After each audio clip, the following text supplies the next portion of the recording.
So, all right, we're going to get started. It's good to have you in. Good to be here. Especially because there's so much football stuff to talk about. And Antonio Brown, I'm going to say one thing. And you know this because you played football for a long time. Your helmet is a personal, piece of equipment that you have to feel comfortable with. And I know a lot of people, it's easy to attack AB, and no matter what he says, oh, my God. But I've heard a lot of other players, including Tom Brady, when they had to give up his helmet, and Aaron Rodgers. And I was on Undisputed this morning with Greg Jennings the last couple of days. Skip and Shannon are off. And he talked about his own time when he had to give up his helmet and how traumatic it was and how he didn't want to do it at first and he pushed back. But apparently now AB has found a helmet that he thinks will work, a newer version of his helmet, and now he's just waiting for the NFL to sign off on it and say that it's cool. I have no problem with the way he handled it. I thought he was very professional when he lost his appeal, right? He went for a hearing or whatever, came out with a statement basically saying, okay, I lost. I'm going to move forward and do whatever. But it looks like with the grin on your face, you don't. I'm just sitting. I'm listening. Did he handle it the right or wrong way? No, he didn't handle it the right way. Right? What way? And so let me, for an offensive lineman to be sitting in here with you, and that's what I played. I played 13 years as a right and left tackle. These are what we call rich people problems. Okay. Right? Skill position problems, right? Because, yeah, you get attached to your helmet. Right, it fits right, and I started to train in the off season. Like when I was at home, I would train in my helmet because when you get to training camp and you put that helmet on for the first time, it's like, oh, it's an adjustment. Head starts to hurt. So I started to, as we got closer to camp around June, and you're at home by yourself, I would go run and do drills with my helmet on. Because it is a totally different feeling without having a helmet. Right, on. I get the attachment.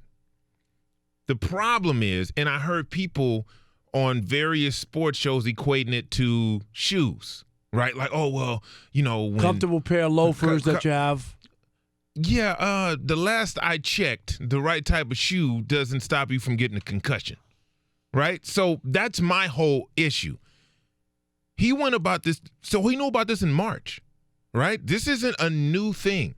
It just so happens he happens to be out of football because of something he did himself in terms of burning his feet up, right? So now everybody's looking at him about, oh, his feet are on fire and this. So now you throw the helmet thing on there, and it's like, I'm not coming back because I can't wear my helmet.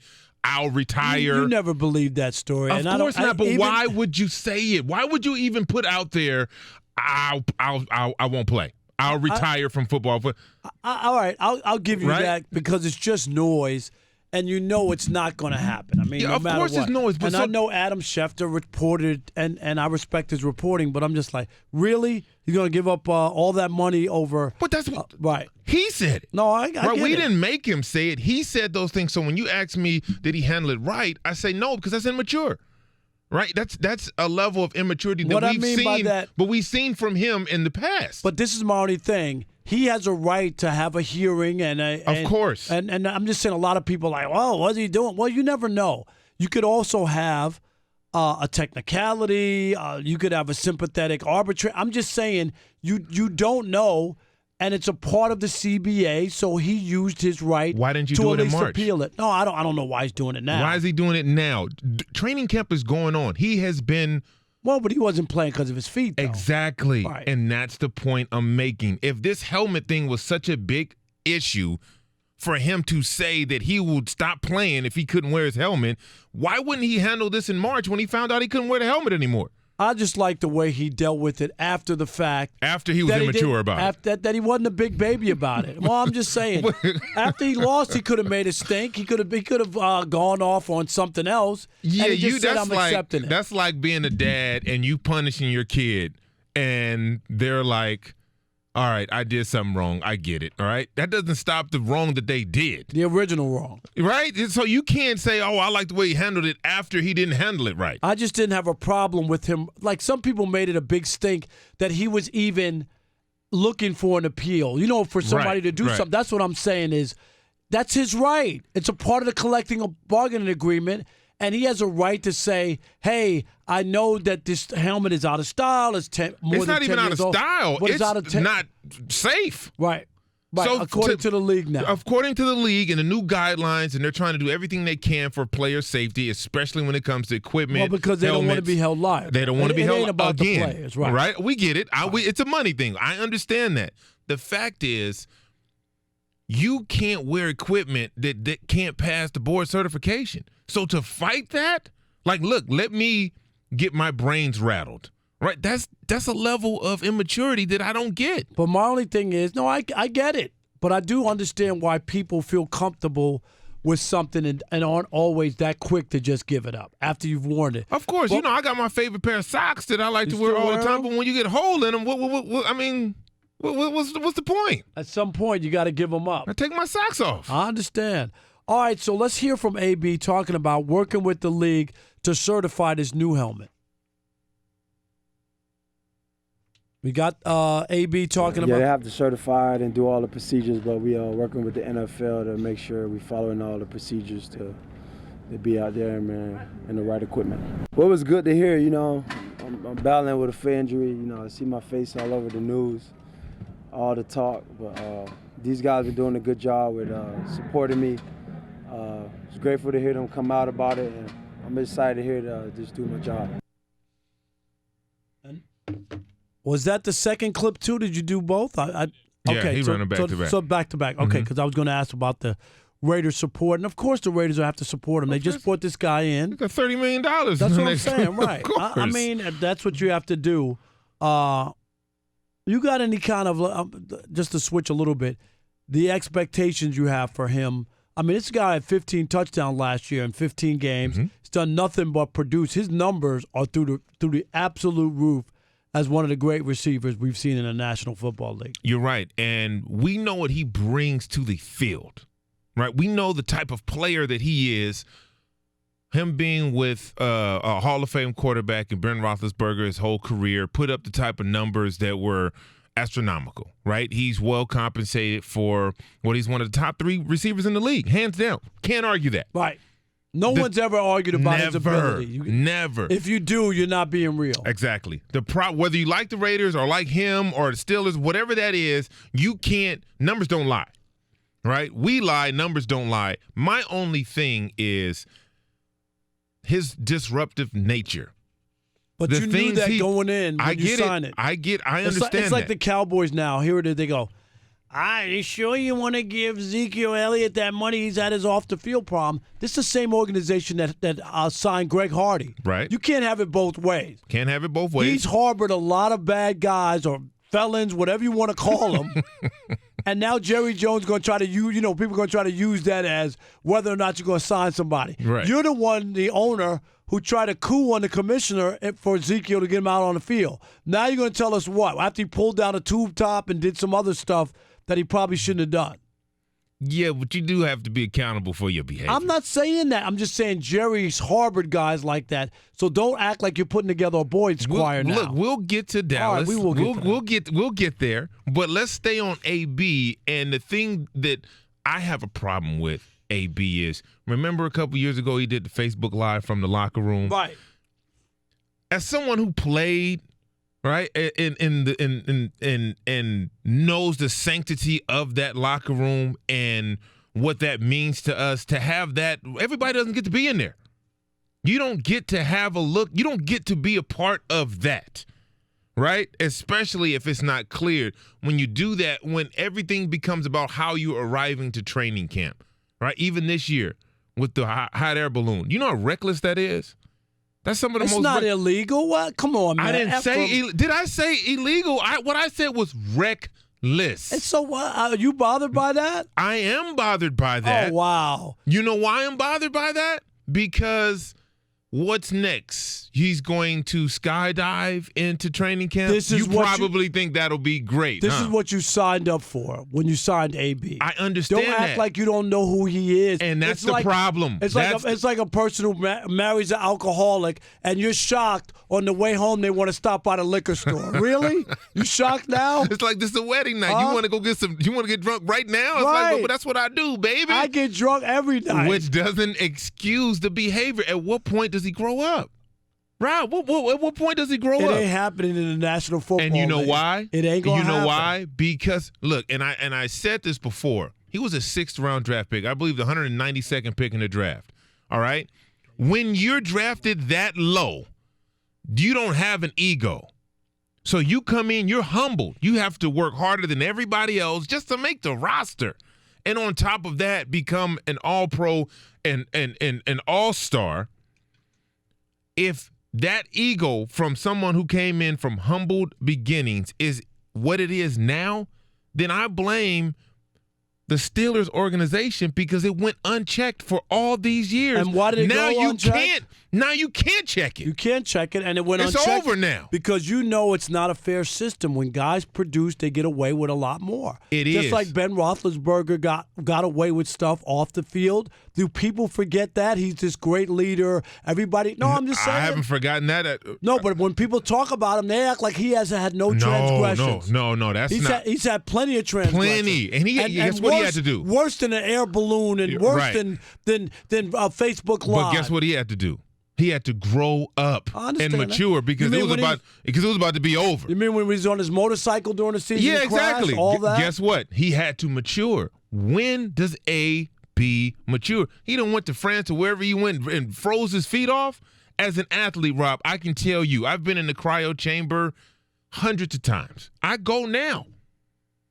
I know exactly what you need to do and what you need not to do to get in. That's a dangerous machine if you just going in there, right? So the fact that we're going through this whole situation with his feet is a lack of maturity, and that's all I'm talking about. You know what? You're starting to sound like an old man. I am an old man. Damn kids, get off my lawn! That's you all day. Unbelievable. And, we're talking about AB, Antonio Brown. He's back with the team. He's got this helmet situation settled. He seemed like he handled it the right way after the fact. Ephraim's not so sure. He didn't like the way he handled it in the beginning. But we'd like to hear from you. So let's check in. Let's go with, started off with Sean in Sacramento. You're on the Odd Couple, Fox Sports Radio. What's up, Sean? Hey, what's up? What's up, Big Rob? What's up, Big E? What's happening, player? Like hearing you on the weekdays, man. It's a nice little change from the weekend radio. My point, man, Rob, I can't believe you saying he handled this correctly, man. This dude is so fake contrite. I don't even know if you can say he's contrite. He's just admitting that he lost. It's just one of those things where he took it way too far. He's the definition of big time. But Sean, wait a minute. Took it too far. This isn't a collective bargaining agreement that he could appeal it. He didn't do anything over the top. This dude is arguing a helmet that has already been deemed dangerous. This is the same guy who goes to therapy to get better and it ends up getting even worse. They're trying to protect him from himself. And instead of just taking the L, instead of just conforming and going with the new helmet that has been scientifically proven to be better for brain damage in the future, he wants to argue about it and go as far as to say he's going to retire. How is that doing things the right way? You don't and then believe that, Sean. Come on, man. That's just poppy. Yeah, but he said it. What Sean is saying is right. Sean is absolutely right. He said it. He was quoted, or was it said that that's what he said? Was he quoted? I wasn't there. Did you hear a quote from him? I wasn't there. He would retire over a helmet. So come on, man. I ain't buying that. Look, I just can't. All we can do is react to his behavior. Just Sean, like they said that Dak turned down $40 million. You believe that? No, I don't believe that. All right, but it was out there, right? I don't believe that. All right, that's another story out there. That's what I'm saying. We'll get to them, but Sean was exactly right. Sean, thanks for the call, Sean. Appreciate the call. He's from Sacramento. I grew up in Sacramento. Sacktown, stand up. Hell yeah. You know, I've been up there. One of my buddies was the editor of the Sacramento Bee. Okay. Came up there to visit. I'll never forget, one summer I visited him and his wife. And we're in the pool out back and everything, and it's about 100 degrees. It's hot. And we're going to a Giants game at the old Candlestick years ago. And I got on shorts and a T-shirt like, no. Like, put on some long pants, get us a hoodie. You better get a sweater. I'm like, what are you talking better about? Get a sweater. That night, 64 degrees, and I'm drinking hot chocolate. Yeah. Unbelievable. You get caught. Don't get caught now. Sacramento, and then you go down to the Bay. Oh, no. Crazy. We're not doing the same thing weather-wise down there. No doubt about it. All right, Marty in Kentucky. You're on the Odd Couple, Fox Sports Radio. What's up, Marty? What's up, fellas? How y'all doing? Good, brother. All right. Well, although AB usually acts immature and attention-hungry and distracted, this helmet situation I thought he handled pretty well. There was a little bit of immaturity at the beginning, but he handled it overall well. I will say that I think that he's going to grow up one day and he's going to regret leaving the Steelers. He he's a hard worker and he's talented and he gets open, but having a good offensive line and a quarterback that can extend plays, that meshes so well with what he can do, where he works so hard to get open. I don't think you'll ever have that again. Marty, there's also a thing about self-pride and respect and being treated the way you believe you should be. So I hear what you're saying with Pittsburgh, but sometimes, you know what, you want to move on because you don't feel you're being treated right. Yeah, and am I right or wrong on that? You're right. But Marty has a point, because going from Hall of Fame quarterback in Ben Roethlisberger, no matter what the discourse was in the locker room, you come to a situation where we don't know who Derek Carr is going to be. We don't know it. He started off with a bang, and then it kind of turned into a fizzle. I got it. So when what type of player is he going to be in that locker room when he's not getting those passes that he's used to getting? When he's not putting up those numbers that he's used to putting up? Now, you got to remember, the most important relationship between a quarterback and a receiver is timing. Well, Derek Carr hasn't been throwing to Antonio Brown. Yeah, but they worked out during the offseason. They worked out a little bit during the offseason until he burned his feet up. All right, well, right, but what I'm saying, like he didn't reach out to do something. But what I'm saying is there are other players building a better chemistry with the quarterback. I got you, Derek in Oregon. You're on the Odd Couple, Fox Sports Radio. What's up, Derek? Hey, what's up, fellas? Hey, I want to say one thing that I like the show. I like the Chris and Nick show. I like all media shows.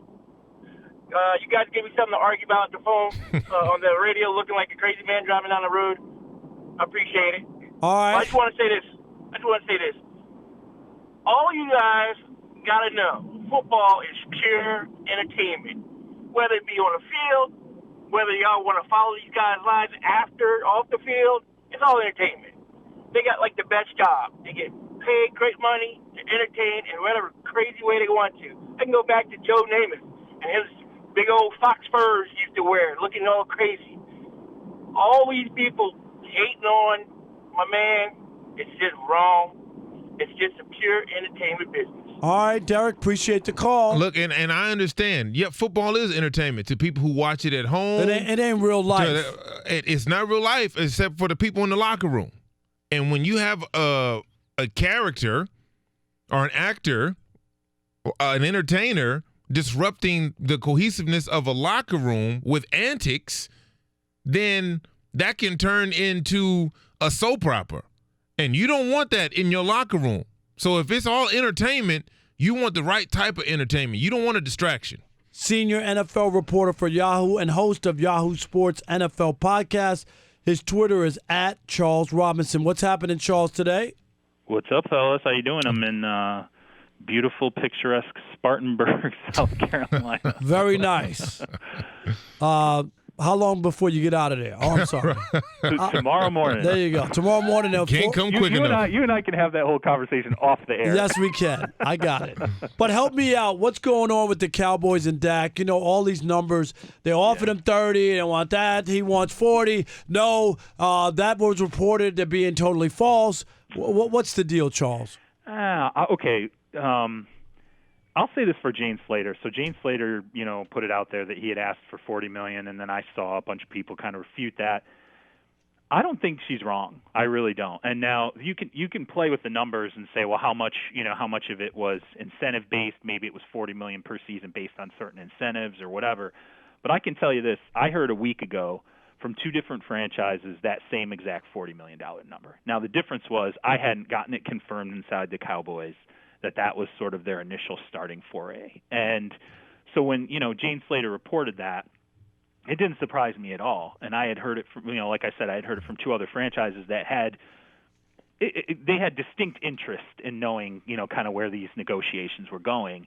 And so I have no doubt in my mind that he turned down $30 million. I think that's absolutely 100% correct. I absolutely think that $40 million number has some legitimacy to it. You can play with it and say, well, it was 40 if you throw in all these incentives or whatever, blah, blah, blah. You can say whatever you want.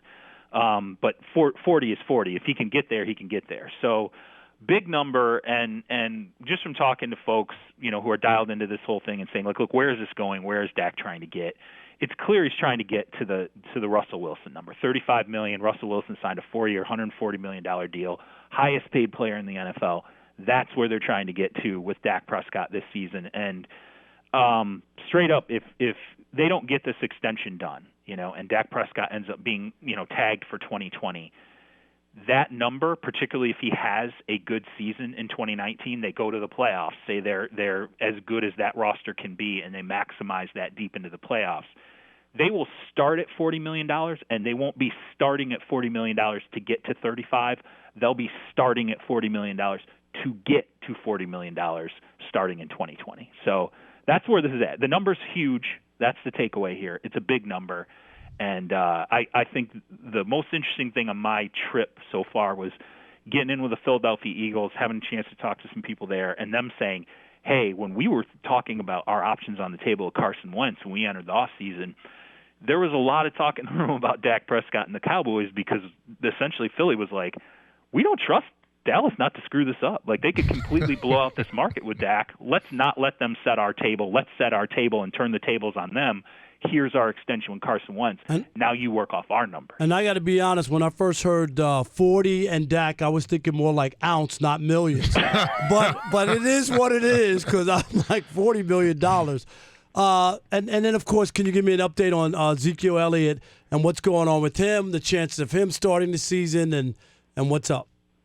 Well, so the first preseason game was important because the team had a chance to look at Tony Pollard as the running back, and both sides were watching, meaning the Cowboys front office are like, let's see the functionality of the offense without Ezekiel Elliott in it, and Ezekiel Elliott's camp was like, let's see what this looks like without Zeke there. And they're both betting opposite sides of the coin. Zeke's camp is, I don't think, it's not like Ezekiel Elliott wants them to do poorly, but he wants them to miss him.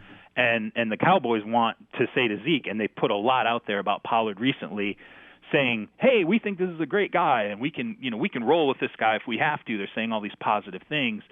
So this is going to drag on into the next couple of preseason games. I think it'll probably go all the way through the first 3 preseason games. They'll look at what the offense looks like without Ezekiel Elliott on the field. But I'm just telling you, Ezekiel Elliott's camp is not backing away from this idea that he'll miss games, that it will be an Emmitt Smith type holdout where you go into the regular season and, hey, if they lose a couple of games, Rob, you and I, we're old enough to remember Charles Haley, he puts a helmet through a wall in front of Jerry Jones saying, when the hell are we going to get this done? Exactly. And so that's what they're kind of counting on, that the Cowboys are going to come to their senses and realize this offense can't be as good as it could possibly be without Ezekiel Elliott. And I can tell you in that first preseason game, when they stalled in the red zone and had to kick a field goal, there was some thought process in Ezekiel Elliott's camp that they probably would have scored a touchdown. Well, Charles, I'm old enough to remember the hole in the wall too. Okay, don't exclude me out of the situation. But I also want to ask you about the other guys who are holding out. Who do you think is going to be first to be paid? Clowney, Melvin Gordon, or Ezekiel Elliott? Well, I don't see Gordon. Look, Gordon, they're trying to get to the David Johnson deal, which is like $13 million per, and I think they want some guarantees like up in the high 30s, and it's to the point now where they've asked to shop him around via trade. The Chargers have said no. Just knowing how the Chargers are with money and the way their deals have gone, I don't think he's going to get. The only way he gets the extension is if he caves for the $10 million a year they want to give him. And he right now $3 million apart for them with the Chargers. That's pretty significant. So I don't see that happening. Zeke, this feels to me like it's going to go right up until the preseason. I think it's more likely with Clowney only because I absolutely do think that the Texans, this will be the second time the Texans have shopped Clowney. They shopped him at the trade deadline last season. They tried to get involved with the Kansas City Chiefs right in the middle of that Frank Clark deal with Seattle. So this is the second time they're going to shop him. And to me, I think there is interest in him out there, and I think the only way a team acquires him is if they've got the whole deal worked out. So I'd be shocked if they shop him again, don't find a buyer, and there's no way they're going to find a buyer without a long-term, like a 5-year contract extension for somewhere between 105 and 110 million. It's the Odd Couple, Fox Sports Radio. Our guest, Charles Robinson, of course, senior NFL reporter for Yahoo and host of Yahoo Sports NFL podcast. The owner of the Giants came out today and basically said that if he had his wish, it would be Eli all year. And I just forgot his name, Daniel Jones, would not see the field at all. What do you make of that? Is there any chance of a quarterback controversy with the Giants? Well, Daniel Jones has looked pretty good, and I think they've been pretty happy with him. I had actually dinner with a guy when I was in New York, one of their guys, and he told me Daniel Jones has been everything they thought he would be. Between the ears, he's there. I think they feel like, athletically what they thought they were getting. David Cutcliffe at Duke, steered them right, and the evaluation has been true. So they feel really good about it. I'm just telling you from a team building perspective, the reason why the owner of the Giants is saying that is because one of his close friends is the Hunt family, members of the Hunt family in Kansas City, and I think they actually have a very good feeling that Daniel Jones could be a huge beneficiary of a situation that was similar when Alex Smith played during Pat Mahomes' full first year. They didn't have to expose him and then just handed the team over to him next year. I think that's what the Giants would like to do, is just sort of do the Pat Mahomes, Alex Smith situation from Kansas City 2 years ago, and then, just hand the team over to Daniel Jones next year. So I asked about Eli Manning when we were having dinner. I said, how's he look? And he was like, he looks good. He looks okay. He's like, it's Eli. He's like, he's going to be how he is. It's not going to be exponentially better than it was last year. They do feel like it will be a little better because they think the line's going to be a little bit better. With no receivers to throw to. I'll believe that when I see it. Yeah, right. Bank heavy on Saquon, okay? I know. My goodness. Hey, Charles, we appreciate your insight and your knowledge. His name, Charles Robinson, of course, senior NFL reporter for Yahoo.